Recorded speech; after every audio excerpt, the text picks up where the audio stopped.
Hello everyone. So now we have 60 days are left in our hand. What you should do, आप कैसे start करें, कैसे अपने preparation करें so that आप इस एग्ज़ाम को क्रैक कर सकें। क्या गलतियां हैं जो आपको दोहराना नहीं है, क्या गलतियां हैं जो आपको करना नहीं है। इस एग्ज़ामिनेशन में यूजीसी नेट के जून के एग्ज़ामिनेशन में आपका टारगेट कुछ भी हो सकता है कि आप प्रिपरेशन कर रहे हो जेआरएफ के लिए, आप प्रिपरेशन कर रहे हो असिस्टेंट प्रोफेसर के लिए, या फिर सिर्फ पीएचडी ओनली। तो ये जो गोल्डन चांस आपको मिला है इसको मिस नहीं करना है, और कैसे आपको इस एग्ज़ाम को क्रैक करना है हम इस वीडियो में डिस्कस करेंगे। सो यदि आप पहली बार इस चैनल पर आए हैं, चैनल को सब्सक्राइब कर लीजिए। I am Rashmi Vishwakarma, educator at rashmi@JRF Guru. इसके पहले मैंने सेम फील्ड में टीच किया हुआ है approximately, it has been approximately 7 to 8 years now I have been teaching for UGC NET computer science category. I worked with Unacademy as well. So एक जो experience है मेरा इन लास्ट 6 to 7 years का, वो मैं आपको शेयर करना चाहती हूँ। Basis on that I want to say कि भाई स्टूडेंट क्या गलती करते हैं ड्यूरिंग द प्रिपरेशन जिसके कारण उनको रिजल्ट नहीं मिलता है। तो देखिए, इसको जो वीडियो है इसको कुछ पार्ट्स में हम डिवाइड करेंगे। जैसे पहले हम डिस्कस कर लेते हैं कि शेड्यूल क्या होना चाहिए, शेड्यूल के बाद आपको रिवीजन कैसे करना है, और जो प्रैक्टिस है उसका क्या इम्पोर्टेंस होता है। तो ये तीनों चीज़ें हम लाइन बाय लाइन डिस्कस कर लेते हैं। तो देखिए, शेड्यूल पर यदि हम जाएं तो आपको देख सकते हो कि आपके पास 60 डेज अप्रॉक्सीमेटली हैं। ठीक है, 60 डेज अप्रॉक्सीमेटली है, जिसमें से 5 डेज आपके वीकडे रहते हैं, 2 या 1 डे, मतलब कुछ लोग होते हैं जिनको सिर्फ एक का ही ऑफ मिलता है, कुछ होते हैं जिनको एक से ज़्यादा दिन का ऑफ मिल जाता है, 2 डेज। तो हम मानकर चलते हैं कि वी हैव 2 डेज़ का वीकेंड है। तो जब आप अपना शेड्यूल बना रहे हो तो इस बात को ध्यान रखिए कि आप कितना टाइम डेली डिवोट कर सकते हो। उस डिवोशन के अकॉर्डिंग आपने एक प्लानिंग कर लेनी है कि भाई जो सैटरडे संडे होगा उसमें मैं थोड़ा ज़्यादा टाइम स्पेंड करूँगी, और जो रिमेनिंग डेज हैं उनका एक प्रॉपर शेड्यूल है कि हाँ इतने आवर्स तो मुझे टाइम स्पेंड करना ही है। अच्छा, इसके अलावा आप क्या कर सकते हो, नेक्स्ट 2 मंथ के लिए कुछ लीव या हॉलीडेज़ भी प्लान कर सकते हो कि भाई इस ड्यूरेशन में हम एक लीव ले लेंगे और अपना थोड़ा सा ज़्यादा टाइम स्पेंड करेंगे।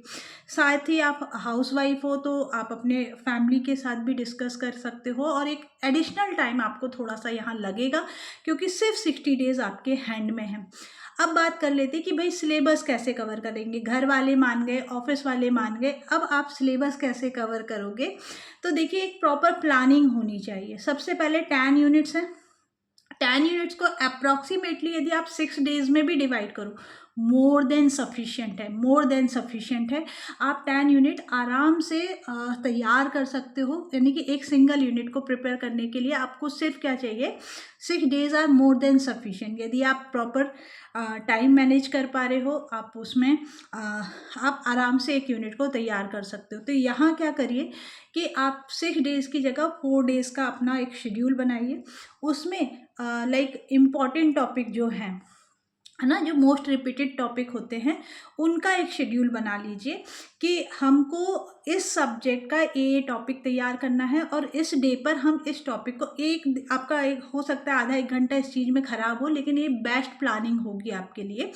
तो आप इस आवर में इस सब्जेक्ट को तैयार कर लोगे, और फिर उसके बाद, है ना, जो नेक्स्ट 2 डेज़ है उन 2 डेज़ में हम क्या करेंगे, हम देखिए, जब आप किसी भी टॉपिक को प्रिपेयर करते तो उसके एमसीक्यू पीवाईक्यू साथ में सॉल्व करते चले, जैसा कि मैं क्लासेस में करती हूँ। मैं आपको कॉन्सेप्ट बताती हूँ, प्लस जो प्रीवियस ईयर क्वेश्चन होते हैं रिलेटेड टू दैट टॉपिक वो मैं आपको सॉल्व करवा देती हूँ। क्यों? क्योंकि उससे ये पता चलता है कि भाई किस तरीके के क्वेश्चंस पूछे जाएंगे, है ना। तो आपने दोनों ही चीज़ें साथ में लेकर चलनी है। तो 4 डेज तक कोशिश करिए कि हाँ भाई आप सिलेबस बाइंड अप कर लो, लेकिन जो एक नेक्स्ट डे है that is a buffer day, वो एक बफर डे होगा। उस बफर डे में आपने क्या करना है, यदि मान लीजिए कि कवर नहीं हो पाया, then you will do in the 5th day, otherwise 5th day will be the revision day. और जो 6th डे होगा उस दिन आपको मॉक टेस्ट देना है। ठीक है, उस दिन आपको मॉक टेस्ट देना है। तो इस तरीके से आप हर एक 10 यूनिट के लिए प्लान कर लीजिए। अच्छा, अब यहाँ बात आता है मैम पेपर 1 पेपर 2। तो पेपर 1 को थोड़ा, और पेपर 2 यदि हम देखें तो हम क्या कर सकते हैं, 2 स्लॉट बना सकते हैं। Like in the morning you are covering paper 1, in the evening आप कवर कर रहे हो पेपर 2, है ना। तो इससे हौच पौच नहीं होगा, आपको पता है भाई मॉर्निंग में पेपर 1 करना है, इवनिंग में पेपर 2 करना है। सेकेंड थिंग इज दैट कि आप सेम डे पर जो भी पढ़ते हो, ठीक है, उसका एक क्विक रिवीजन जरूर करें। ऐसा नहीं कि पढ़ लिया और रख दिया, आप क्विक रिवीजन करें, सेम डे पर जो भी आपने कवर किया इसको गो थ्रू करें।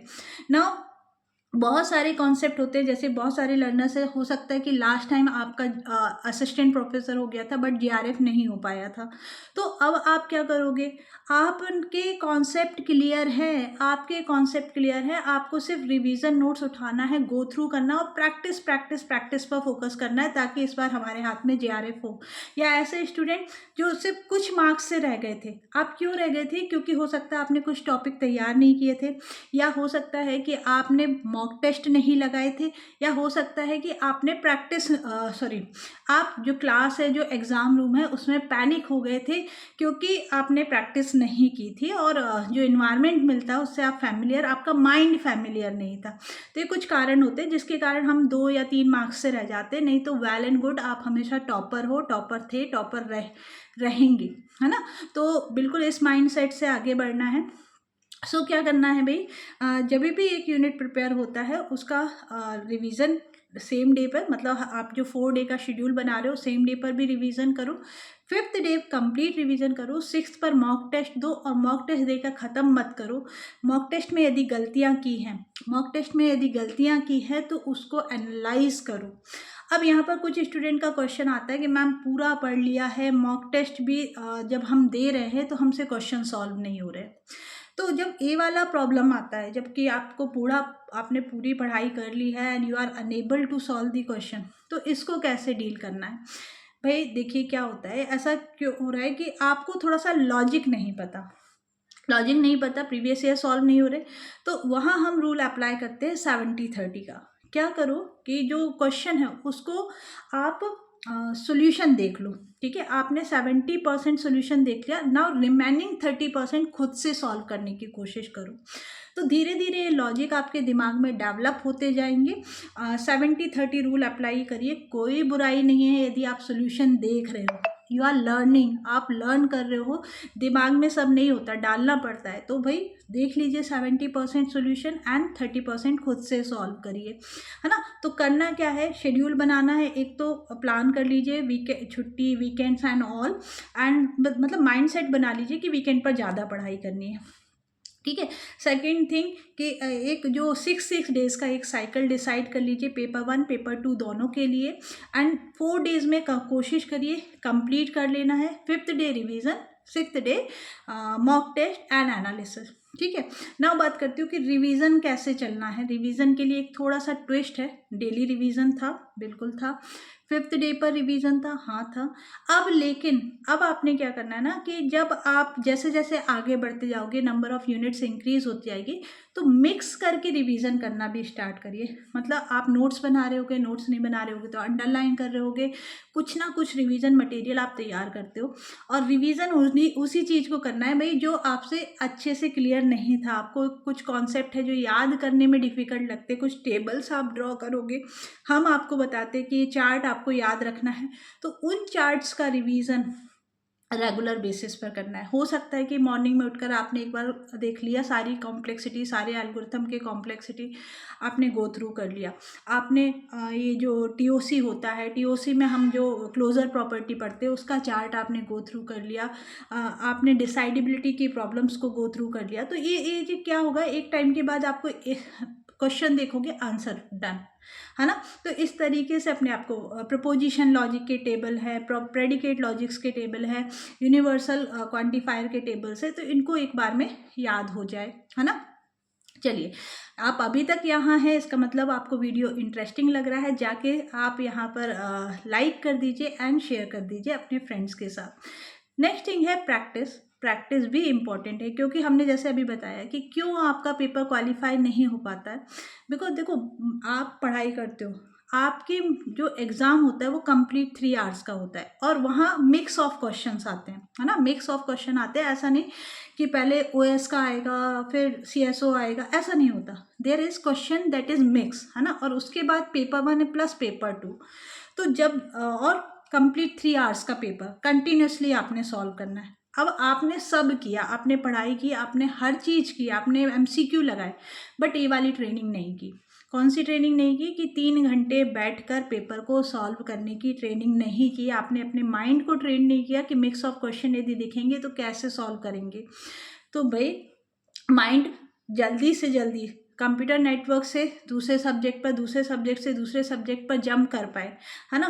तो उसके लिए भी आपको प्लानिंग करनी होगी। तो अब मैं ये जो 60 डेज़ का शेड्यूल है वो थोड़ा सा कम करने के लिए बोलूँगी। कोशिश करिए कि आपका जो कंटेंट है वो 50 डेज़ में बाइंड अप हो जाए, और लास्ट 10 डेज़ हैं, देखो सब्जेक्ट वाइज मॉक टेस्ट तो आप अभी से दे रहे हो, है ना, सब्जेक्ट वाइज तो अभी से दे रहे हो। लास्ट जो 10 या 5 डेज आप प्लान कर सकते हो जहां आपको फुल लेंथ मॉक टेस्ट लगाने हैं। इससे ही आपके माइंड को ट्रेनिंग मिलेगी। जो सिली मिस्टेक्स होती हैं, जो दिमाग थक जाता है, क्वेश्चन सॉल्व नहीं हो पाते हैं, नर्वसनेस आ जाती है, ये सारी प्रॉब्लम का सोल्यूशन यही है कि लास्ट की जो अभी भी कर सकते हो। यदि आप ऑलरेडी प्रिपेयर्ड हो, आप अभी से full length mock test start कर सकते हो। मैंने भी मॉक टेस्ट सीरीज़ लॉन्च कर दी है, और इवन एक शेड्यूल के साथ की है कि भाई 3 दिन में आप ये सब्जेक्ट तैयार कर लेना, चौथे दिन आप एग्ज़ाम देना, फिर नेक्स्ट सब्जेक्ट स्टार्ट कर लेना, फिर चौथे दिन आप एग्ज़ाम देना। और उसके लिए गैप इसलिए भी दिया है कि आप एनालिसिस कर पाओ, है ना। तो वो शेड्यूल आप क्या करो, डाउनलोड कर लो, उसके अकॉर्डिंग आप प्रिपरेशन कर सकते हो।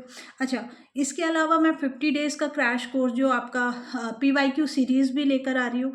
तो यदि आप सब्जेक्ट प्रिपेयर करते हो, एक एक सब्जेक्ट हम तैयार करते जाएंगे, उसके प्रीवियस ईयर क्वेश्चन लगाते जाएंगे, फिर सब्जेक्ट तैयार करेंगे, क्वेश्चन लगाते जाएंगे।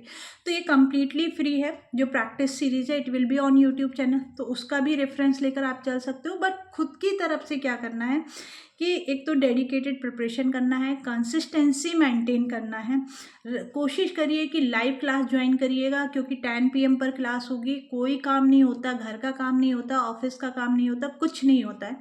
तो लाइव क्लास को ज्वाइन करने की कोशिश करें, अपने डाउट पूछें, और कोशिश करें कि जैसे अभी मैं स्टार्ट करूँगी डिस्क्रीट मैथ्स से। तो डिस्क्रीट मैथ्स आपने पहले प्रिपेयर कर लिया है, फिर हम उसका प्रैक्टिस कर रहे हैं। फिर आपने CSO प्रिपेयर कर लिया है, फिर हम उसका प्रैक्टिस कर रहे हैं।